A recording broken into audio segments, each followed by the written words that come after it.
இன்றைக்கி ரொம்ப வருஷம் ஆச்சு நான் வெளியில் ஒவ்வொரு கோவிலாக போய் பல கோவில்களுக்கு நான் போகும்போது அங்கே ஒவ்வொரு அதிசயத்தையும் ஆச்சரியத்தையும் இங்கே இருக்கக்கூடிய இறைவன் ஏற்படுத்துவான். நானாக தேடி போகிறதில்ல. அடியனோட உள்ளுணர்வில் இந்த இறைவன் வாடா அப்படின்னு சொல்லி கூப்பிடும்போது நான் அங்கே போகும்போது பல அதிசய சக்திகளாக இருக்கட்டும், உள்ளுணர்வு மாற்றங்களாக இருக்கட்டும், அந்த மாதிரி நிறைய மாற்றங்களை ஏற்படுத்தியிருக்கார் அந்த சுவாமி. அதாவது தசரதனோட புள்ள ராமன் அப்படின்னு உங்களுக்கு எல்லாருக்குமே தெரியும் இல்லையா?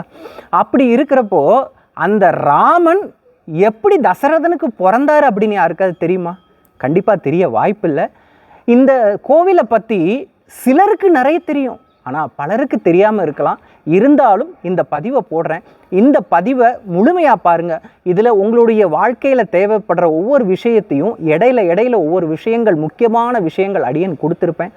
அது மாத்திரம் இல்லை, இந்த பதிவில் பார்த்திங்கன்னா அடியேனோட நண்பன் சொல்லலாம், பக்தன்னு சொல்லலாம், ஸ்ரீகாந்த் கணபாடிகள் அவர் என்னோட வாயால் இந்த திருநாமத்தை இறைவனை பற்றி நான் சொல்கிறத விட அவர் இங்கேயே கைங்கரியம் பண்ணிட்டு இருக்கார். அவர் சொல்லும்போது அதை கேட்க அவ்வளோ ஆனந்தமாக இருக்கும். வாங்கோ பதிவுக்குள்ளே போகலாம். கோவிலுக்குள்ளே நுழையும் போதே பிரகாரத்தில் பார்த்திங்கன்னா ஒரு பைரவி அழகாக அது குட்டிகளுக்கு பார்த்திங்கன்னா பால் கொடுத்துக்கிட்டு இருக்கு. அதுக்கப்புறம் மெதுவாக நடந்து போனால் அங்கே ஒரு மயில் அப்படியே அன்னநடம் போட்டுட்டு மயில் வாகனம் நடந்து போய்கிட்டு இருக்காரு. அது மாத்திரம் இல்லை, உடனே அங்கேருந்து மேலே பார்த்தீங்கன்னா ஒரு மயில் அழகாக உட்காந்துக்கிட்டு நல்லா சவுண்டு போட்டுட்ருக்கு. அப்போது இந்த ரொம்ப இனிமையாக இருந்தது. ஒரு பீஸ் ஆஃப் மைண்ட், நமக்கு என்ன சொல்கிறது, அவ்வளோ சந்தோஷமாக இருந்தது. அதுக்கப்புறம் பார்த்திங்கன்னா மரத்து மேலே நிறைய பச்சை கிளிகள், ஒரு ரம்மியம், பழமை மாறாமல் ஒரு இன்ப உணர்ச்சி மனசில் அப்படியே ஏற்படுது. அது எப்படி சொல்லி அதை உங்களுக்கெல்லாம் விவரிக்கிறது அப்படிங்கிறது அடியனுக்கு தெரியல. அதுக்கப்புறம் பார்த்திங்கன்னா ஒரு அழகான குளம் அந்த உள்ள வரவேற்குது நம்மளை. அப்போது அங்கே கைகாலெல்லாம் கழுவிட்டு அதுக்கப்புறம் உள்ளே போய் சுவாமியை நம்ம தரிசனம் பண்ணலாம். அவ்வளோ அழகாக இருந்தது அந்த ஒரு அட்மாஸ்பியர். நீங்கள் இங்கே வந்தீங்கனாலே ஒரு மனசில் ஒரு அமைதி ஏற்படும். ஒரு நிறைய விஷயங்களுக்கான ஒரு விடை கண்டிப்பாக இந்த ஆதி ஜெகநாத பெருமாளானவர் கண்டிப்பாக பார்த்திங்கன்னா உங்களுக்கு கொடுப்பாரு. நான் இதை எதுக்காக சொல்கிறேன், இந்த பெருமாளை பற்றி நிறைய சொல்லிகிட்டே போகலாம். பெருமாள் எப்படி இங்கே வந்தார், இந்த கோவிலோடைய தாத்பரியம் என்ன அப்படின்னு பார்க்குறப்போ இது என்னோட வாயால் சொல்கிறத விட இந்த கோவிலில் பூஜை புனஸ்காரங்கள் செய்யக்கூடிய பட்டாச்சாரியார்கள், அதில் பார்த்திங்கன்னா ஒரு சிலர் அடியனோட நண்பன்னு சொல்கிறதா, அடியனோட பக்தர்கள்னு சொல்கிறதா தெரியலை.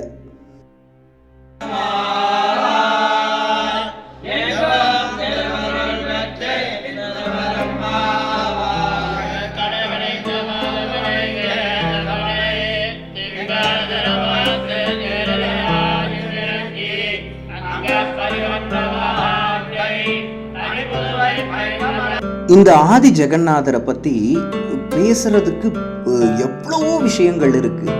அவ்வளோ ஒரு விஷயங்கள் இதை அடியனோட வாயால் சொல்கிறத விட இங்கே பூஜை புனஸ்காரம் செய்யக்கூடிய அடியனோட பக்தன்னு சொல்லலாம், நண்பன்னு சொல்லலாம், அவர் வாயால் அதை கேட்கும்போது உங்களுக்கு அத்தனை ஆச்சரியங்கள் ஏற்படும். அது இந்த பதிவோட இறுதியில் வரும். அது மட்டும் கிடையாது, ஒவ்வொரு 7 வருஷத்துக்கு ஒரு தடவை நான் இங்கே வருவேன். இப்போ 7 வருஷத்துக்கு அப்புறம் அடியன் இப்போ இங்கே வந்திருக்கேன். அதுவும் அந்த இறைவன் கூப்பிட்டதுனால இங்கே வந்திருக்கேன். இங்கே பாருங்களேன், இங்கே கோசாலை உள்ள கோவிலுக்குள்ளே இருக்குது. இப்போ நான் அடியன் வந்த சமயத்தில் தான் ஒரு மாடு அழகான கண்ணுக்குட்டி போட்டிருக்கு. அதையும் நான் காட்டுறேன் பாருங்களேன். இதில் என்ன ஒரு சங்கடப்பட விஷயம் என்னென்னா, இந்த பசுமாட்டுகளுக்கு பராமரிக்கிறதுக்கு, அதுக்கு உணவு கொடுக்கறதுக்கு போதுமான வருமானம் இல்லை. அப்போது இதுக்கு நீங்கள் ஏதாவது செய்யணும், கைங்கரியம் பண்ணணும் அப்படின்னு நினச்சிங்கன்னா, நான் இவர் அடியனோட நண்பரோட இதில் உங்களுக்கு பேசுவார். அவரோட நம்பர் தரேன், காண்டாக்ட் நம்பர். அதில் காண்டாக்ட் பண்ணி அவருக்கு நீங்கள் ஏதாவது கைங்கரியம் செய்யணுன்னா அவரை நீங்கள் காண்டாக்ட் பண்ணிக்கலாம். அது மட்டும் கிடையாது, இந்த ஊரில் பார்த்திங்கன்னா ராமேஸ்வரத்தில் திலகோமம் பண்ணுவாங்க, சர்ப்பசாந்தி பண்ணுவாங்க, ராகுகேது தோஷம் பரிகாரங்கள் பண்ணுவாங்க. அங்கே பண்ணால் என்ன பலன் இங்கே அங்கே கிடைக்குமோ அதே பலன் இங்கேயும் உங்களுக்கு கிடைக்கும்.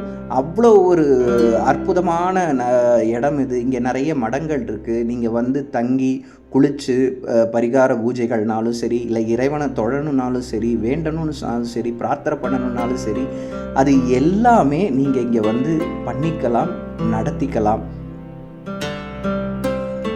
அது மட்டும் இல்லை, யாராருக்கு ரொம்ப பொருளாதார பிரச்சனை, நான் நொடிஞ்சு போயிட்டேன், எனக்கு முன்னேற்றமே வரமாட்டேங்குதுன்னு யாரெல்லாம் ரொம்ப கஷ்டப்படுறீங்களோ அவங்க இங்கே வந்து இந்த பெருமாளை தரிசனம் பண்ணால் உறுதியாக சொல்கிறேன், அவங்க லைஃப்பில் ஒரு மிராக்கல் நடக்கும், ஒரு டேர்னிங் பாயிண்ட் நடக்கும். அது மாத்திரம் கிடையாது, ரொம்ப வருஷமாயும் எனக்கு புத்திர சந்தானம் இல்லை, எனக்கு புத்திர பாக்கியம் வேணும் அப்படின்னு யாரெல்லாம் நினைக்கிறீங்களோ அவங்க இங்கே வந்து சுவாமியை தரிசனம் பண்ணி மனசார கதறி அவர்கிட்ட ஒரு அழுது அவர்கிட்ட முறையிட்டால் கண்டிப்பாக உங்களுக்கு வந்து எல்லா விஷயங்களுமே நடக்கும்.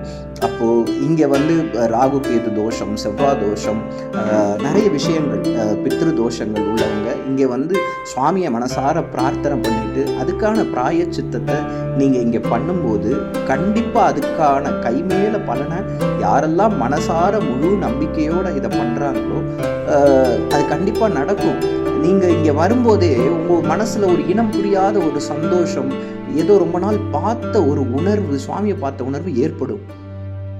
இந்த கோவிலில் அப்படின்னு பார்க்குறப்போ இப்போது நான் அடியன் சொல்லக்கூடிய விஷயத்தை வந்து என்ன சொல்கிறது, இங்கே ஸ்தல வரலாறோ புராண வரலாறோ அந்த மாதிரிலாம் யாரும் எதுவும் சொல்லலை.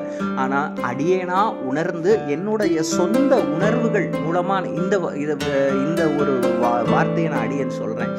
என்ன அப்படின்னா, அற்புத சக்திகள் அடியனுக்கு பல இடங்களில் கிடைத்தது, உணர்த்தப்பட்டது. அப்போது அந்த அற்புத சக்திகளுக்கான ஒரு உணர்வை என்னை தூண்டிவிட்டு அதுக்கு இந்த பெருமாள் தான் வந்து ஆதி ஜெகநாத ஸ்ரீதேவி பூதேவி சமேத அவர் அந்த பெருமாள் எனக்கு அனுகிரக பிக்ஷை போட்டார்.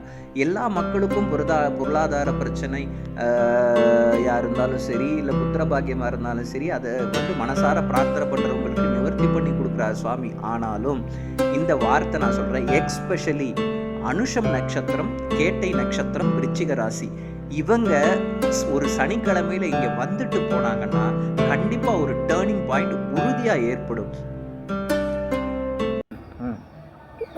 நமஸ்காரம். அண்ணான்னு சொல்கிறதா, ஃப்ரெண்டுன்னு சொல்கிறதா, குருநாதர்னு சொல்கிறதான்னு தெரியாது. அவர் 7 வருஷம் கழித்து திருப்புல்லானிக்கு வந்திருக்கார். எவ்வளோ பிரச்சனைகள் இருந்தாலும் ஒரு ஃபோன் பண்ணால் அடுத்த நிமிஷத்தில் இந்த சுவாமி வழிபாடு பண்ணு, உனக்கு சக்ஸஸ் ஆகும்னு சொல்லியிருக்கார். அந்த விஷயங்கள்லாம் சக்ஸஸ் ஆகி நினச்சி பார்க்க முடியாத அளவுக்கு அந்த காரியங்கள்லாம் சக்ஸஸ் ஆகி இன்றைக்கி நாங்கள் எல்லோரும் சௌக்கியமாக இருக்கோம். இந்த க்ஷேத்திரம் திருப்புல்லானி க்ஷேத்திரத்துக்கு 108 வைணவ திவ்ய தேசங்கத்தில் 44வது திவ்ய தேசம்னு சொல்லுவாள். இந்த திவ்ய தேசத்துக்கு எப்படி வரணும் அப்படின்னா, ராமநாதபுரம் வந்துட்டு ராமநாதபுரத்துலேருந்து அங்கேருந்து ஒரு பஸ் எடுத்துட்டு இல்லைன்னா பஸ்லேயோ கார்லேயோ திருப்புல்லானி பெருமாள் கோவிலுக்கு வரணும். ஆதி ஜெகநாத பெருமாள் கோவில்னு இந்த கோவிலுடைய பேர். இங்கே வந்து காலையில் ஒரு 7 மணிலேருந்து 12:15 வரைக்கும், மதியானம் 3:30 மணிலேருந்து ராத்திரி 8 மணி வரைக்கும் பெருமாள் தரிசனம் உண்டு. இந்த க்ஷேத்திரத்தில் பல விஷயங்கள் ரொம்ப அபூர்வமாக சொல்லப்பட்டிருக்கு. ஏதாவது ஒரு க்ஷேத்திரம்னு எடுத்துட்டோம் அப்படின்னா பெருமாளை வந்து தீர்த்தத்தினாலேயும் மூர்த்திகள்னாலேயும், பெருமாளுடைய ஸ்தலம், தீர்த்தம், மூர்த்தி, இது 3மே விசேஷமாக சொல்லுவாள். அதில் இந்த க்ஷேத்திரத்தில் க்ஷேத்திரமூர்த்தியாக இருக்கக்கூடிய ஆதி ஜெகநாத பெருமாள் 108 திவ்ய தேசங்களில் 44வது திவ்ய தேசமாக இங்கே பெருமாள் சேவை சாதிக்கிறார். ஆதி ஜெகநாதன் அப்படிங்கிற தெய்வச்சிலையான் அப்படிங்கிற திருநாமத்தோட பெருமாள் சேவை சாதிக்கிறார். இங்கே இவரை வந்து புல்லவர், காலவர், கண்வர்னு 3 மகரிஷிகள் தபஸ் பண்ணி அவளுக்காக பெருமாள் வைகுண்டத்திலேருந்து பெருமாள் பிரத்யட்சமாக இருக்கார். பூரியில் அரூப ஜெகநாதனாகவும், இங்கே திருப்புல்லானியில் ஸ்வரூப ஜெகநாதனாகவும், தட்சிண ஜெகநாதராகவும் இங்கே பெருமாள் சேவை சாதிக்கிறார்.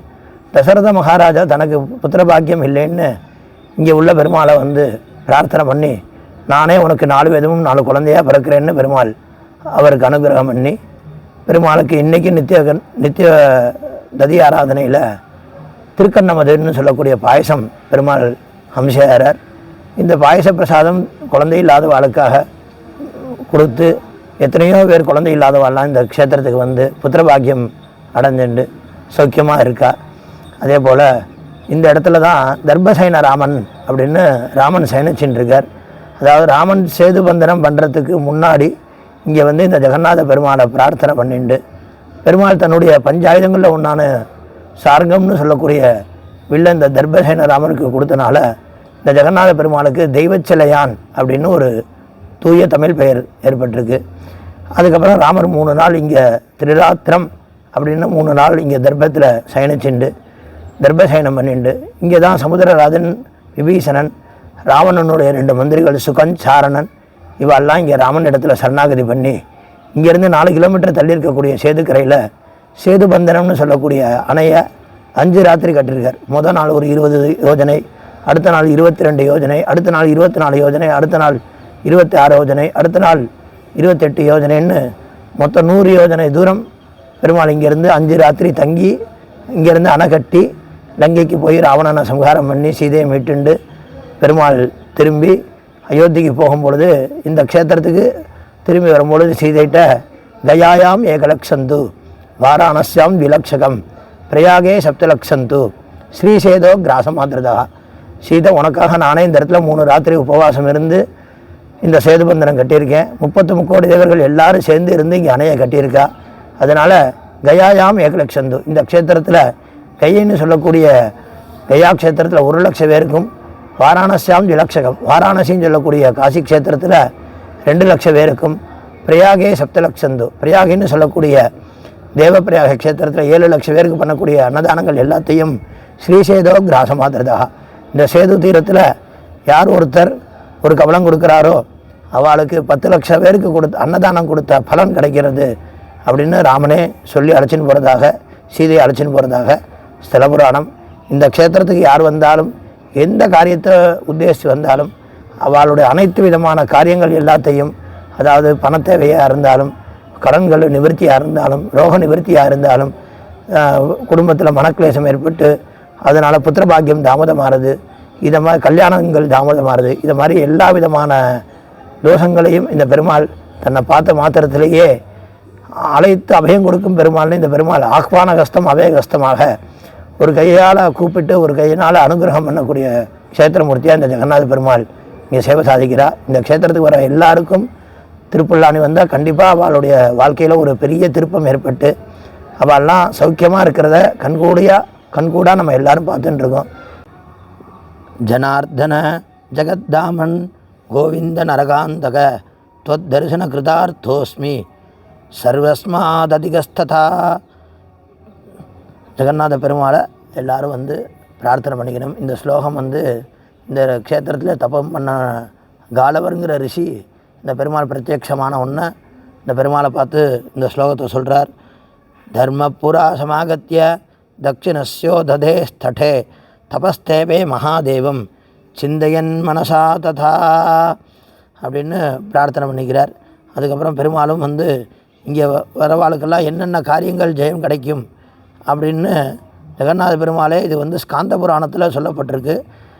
ஸ்காந்த புராணம் சேதுகண்டம் அப்படிங்கிற இடத்துல சொல்லப்பட்டிருக்கு. அதே மாதிரி இந்த சக்கரத்தாழ்வார்னு சொல்லக்கூடிய சுதர்சனர் ஒரு அசுரனை தபஸ்தினால் அவரை வதம் பண்ணிட்டு தன்னுடைய தேகத்தில் இருக்கக்கூடிய ரத்தம் இதெல்லாம் எங்கே போய் ஜெயித்துக்கிறன்னு பெருமாள்கிட்ட பிரார்த்தனை பண்ணும்பொழுது இந்த பெருமாள் இந்த சக்கர தீர்த்தத்தில் நீ முங்கி எழுந்திரிச்சன்னா அந்த அசுரனுடைய வதம் பண்ண பாபங்கள்லாம் உன்னைய விட்டு நிவர்த்தி ஆகிரும் அப்படின்னு சொல்லி சொல்லப்பட்டிருக்கு. அதே போல் இந்த தீர்த்தத்துக்கு வந்து ஆதி சக்கர தீர்த்தன்னு பேர். சதுர்விம்சதி தீர்த்தானி அப்படின்னு சொல்லப்பட்டிருக்கு. அதாவது 24,000 தீர்த்தங்கள் இந்த லோகத்தில் இருக்குது. அந்த லோகத்தில் இந்த சக்கர தீர்த்தமும் ஒரு தீர்த்தமாக விசேஷமாக சொல்லப்பட்டிருக்கு. அந்த சக்கர தீர்த்தத்தினுடைய பெருமையை தர்மரும் சொல்கிறார்.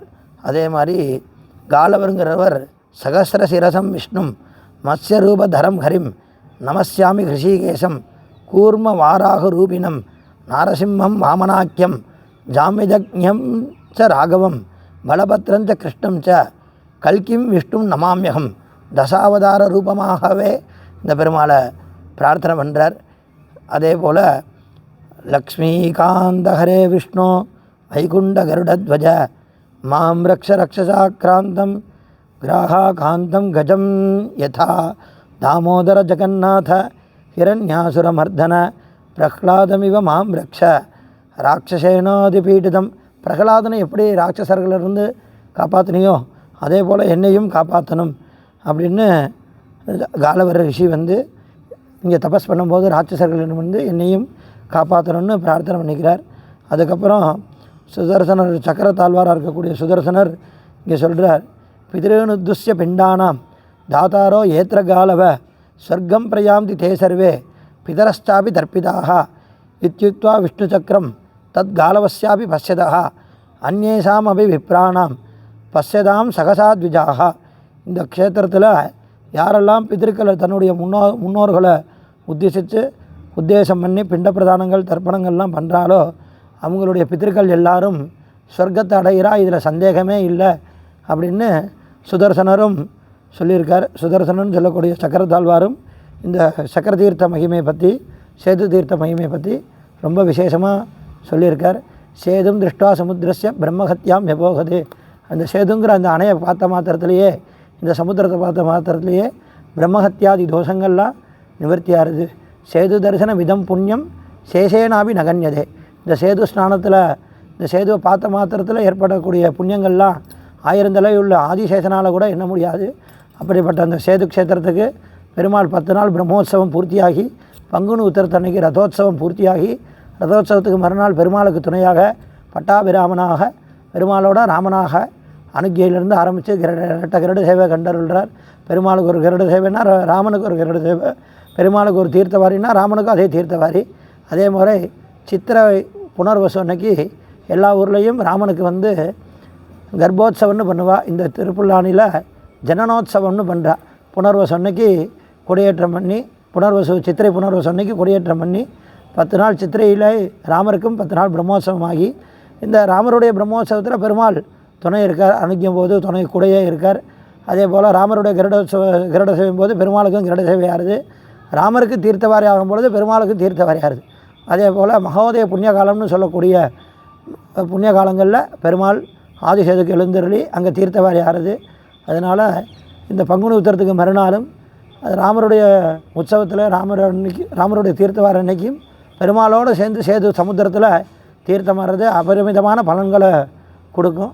எல்லோரும் வந்து அந்த சமயத்திலே வந்து பெருமாளோடு சேர்ந்து நாமெல்லாம் தீர்த்தமாடி நம்மளுடைய வினைகள்லாம் நீக்கி பெருமாளை சேவிச்சுட்டு என்றைக்கும் ஆனந்தமாக நித்தியோத்சவம் நித்தியம் அப்படின்னு சொல்லக்கூடிய நம்மளுடைய குடும்பத்தில் எல்லா விதமான சுப காரியங்களும் இந்த பெருமாளுடைய அனுகிரகத்தினால நடக்கணும்னு பிரார்த்தனை. இந்த பெருமாளை பற்றி சொல்லக்கூடிய ஒரு வாய்ப்பை பாஸ்கரன் எனக்கு கொடுத்துருக்கார். அது நானே நினச்சி பார்க்க முடியாதது.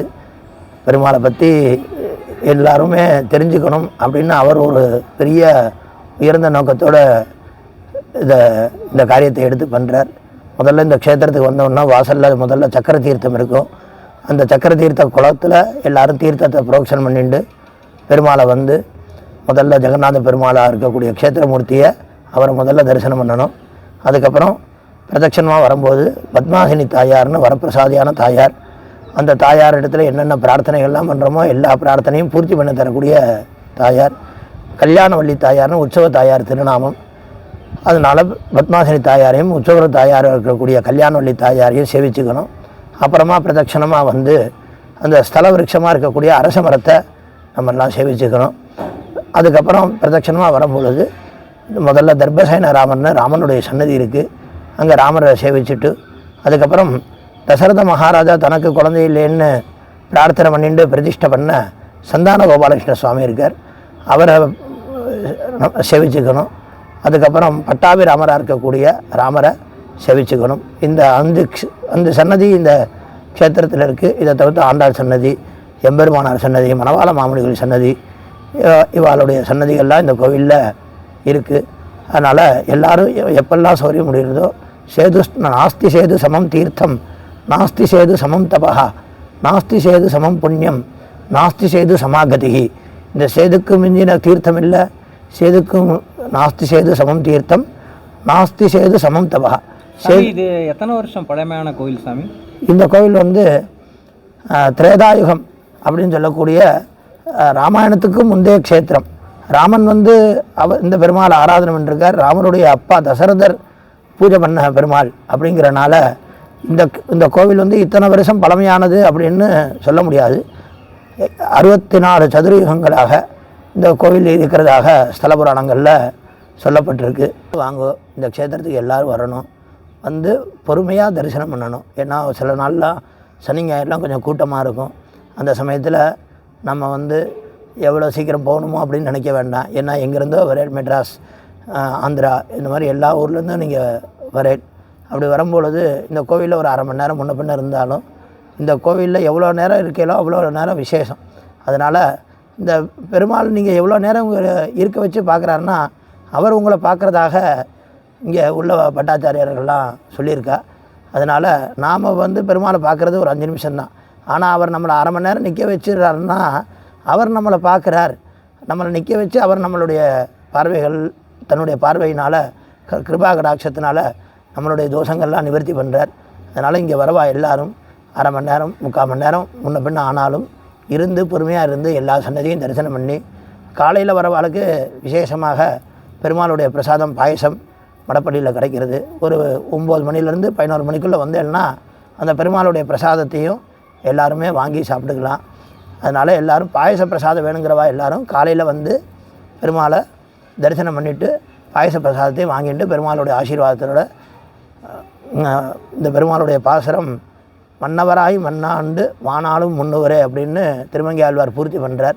எல்லாரும் எந்தென்னை ஏசிடலும் பேசிடலும் புல்லானியம் பெருமான் பொய்கேட்டிருந்தேனேன்னு திருமங்கை ஆழ்வார் மங்களாசாசனம் பண்ணியிருக்கார்.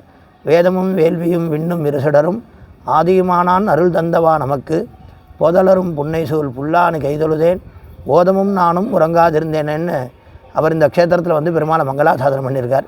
அதாவது வேதங்கள் நிறைந்த ஊர், வேள்விகள்லாம் நிறைந்த ஊராக இந்த ஒரு காலத்தில் இந்த பெருமாள் இருந்திருக்கார். அதனால் சுற்றி புன்னை மரங்கள்லாம் சூழ்ந்ததுனால பொன்னலரும் புன்னை சூழ் புல்லானி கைதொழுதேன்னு புல்லானி எம்பெருமான் பொய்கேட்டிருந்தேன்னு பெருமாள் சொல்லிட்டு அதை திருமங்கை ஆழ்வார் மங்களாசாசனம் பண்ணியிருக்கார். இந்த பெருமாளுடைய நாமாவளியை இந்த அண்ணா மூலமாக உங்களுக்கு சொல்கிறதுக்கு அடியனுக்கு கிடைச்ச ஒரு பாக்கியமாக இதை நான் நினச்சிக்கிறேன். செவ்வி எரியாது நிற்குங்கோள் நித்திலங்கள் பௌவத் திரையுளவு புல்லானி கைதொழுதேன் தெய்வச் சிலையாருக்கு என் சிந்து நோய் செப்புமென வேதமும் வேள்வியும் விண்ணும் விரிசுடரும் ஆதியும் ஆனார் தந்தவா நமக்கே போதலரும் புன்னேசூல் புல்லானி